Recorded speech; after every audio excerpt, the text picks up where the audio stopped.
오늘 저에게 주시는 하나님의 말씀은 요한복음 6장 59절에서 61절까지 말씀입니다. 이 말씀은 예수께서 가버나움 회당에서 가르치실 때에 하셨느니라. 제자중 여럿이 듣고 말하되 이 말씀은 어렵도다. 누가 들을 수 있느냐 한데 예수께서 스스로 제자들이 이 말씀에 대하여 수군거리는 줄 아시고 이르시되 이 말이 너희에게 걸림이 되느냐. 아멘. 하나님의 말씀입니다. 할렐루야. 하나님의 손길이 여러분의 삶에 경험되고 그래서 여러분의 삶이 조금씩 새로워질 수 있기를 주의 이름으로 축복합니다. JTBC 예능 프로그램 중에 최강야구가 있습니다. 은퇴한 전직 최고의 프로 선수들이 팀을 구성하여 현역 고등학교와 대학 야구팀과 경기를 하는 프로그램인데요, 굉장한 감동이 있습니다. 그 중에서 김선호 선수의 등장은 많은 사람들에게 감동을 주기에 충분했습니다. 그는 한때 미국 최고의 무대 메이저리그에서 투수로 활동한 선수입니다.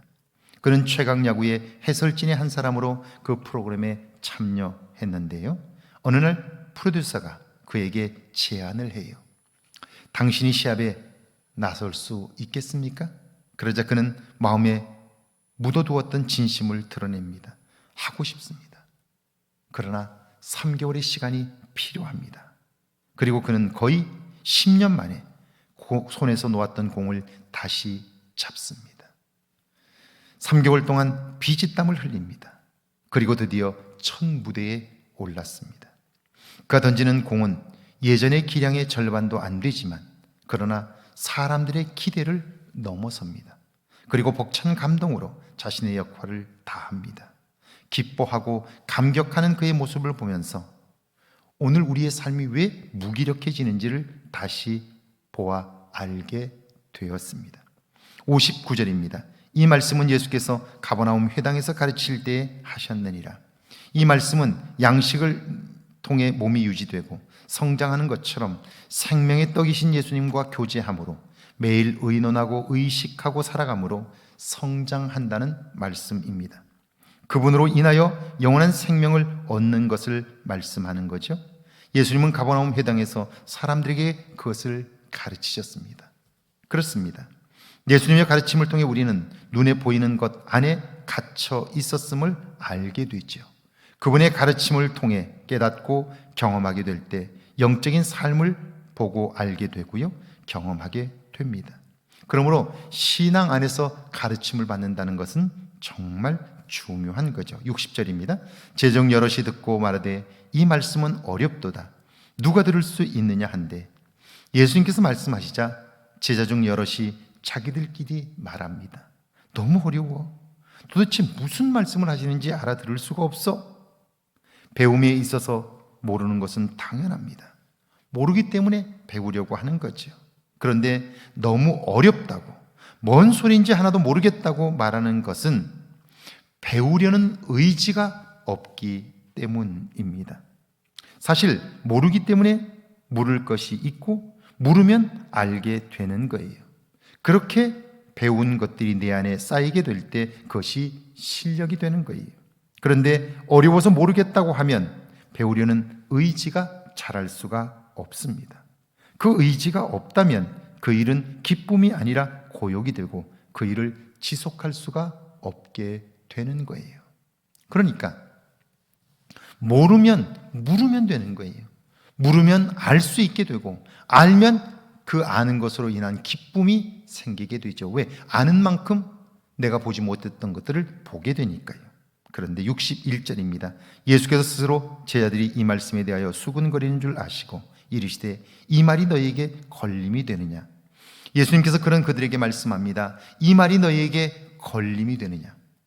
어려워서 도저히 알 수 없다는 것이냐?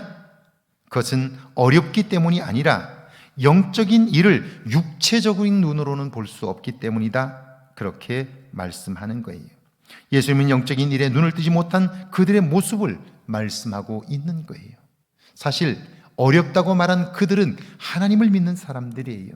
오랫동안 하나님을 믿는다고 살아왔고 그들의 조상부터 하나님에 관하여 많은 것들을 들어서 알고 있는 사람들이에요. 율법은 아마 달달 외우고 있었을 거예요. 그런데 예수님이 이 말씀을 이해하지 못해요. 왜 그럴까요? 그들은 배우려고 하는 의지가 없을 뿐 아니라 자기들의 기대와 다른 말씀을 하시는 예수님과의 사이에서 괴리감이 있었던 거죠. 예수님의 말씀이 만약 나의 기대와 맞았다면 그들은 그 말씀에 푹 빠졌을 거예요. 그런데 예수님은 그들의 기대에 관한 말씀이 아니라 하나님께서 그들에게 주고 싶어 하시는 말씀을 전해 주었는데요. 여러분, 이것은 마치 양약은 입에 쓰지만 그러나 몸에 유익한 것과 같아요. 우리는 우리가 원하는 걸 얻기를 원하지만 그러나 그것은 우리의 건강을 해칠 수 있어요. 내가 원하는 것을 얻으려고 하는 것, 이것은 기복적 신앙이죠. 우리의 건강하고 온전한 신앙은 주님이 나에게 주시고 싶어 하시는 것을 받는 거예요. 오늘 우리가 자기중심적이 되면 신앙이 성장하지 않는 이유가 바로 여기에 있는 거예요. 영혼과 정신이 건강하지 못하는 이유도 여기에 있는 거죠. 주님이 원하시는 것을 기대하며 살아가는 저와 여러분 되기를 주의 이름으로 축복합니다. 함께 기도합니다. 배우는 일에 열심을 내게 해달라고요. 영적인 일에 눈을 뜨게 하셔서 보게 해달라고요. 함께 기도합니다. 하나님, 배우는 일에 열심을 내게 하옵소서. 이제는 영적인 일에 눈을 뜨게 하셔서 하나님이 하시는 일들을 보며 살아가게 하옵소서.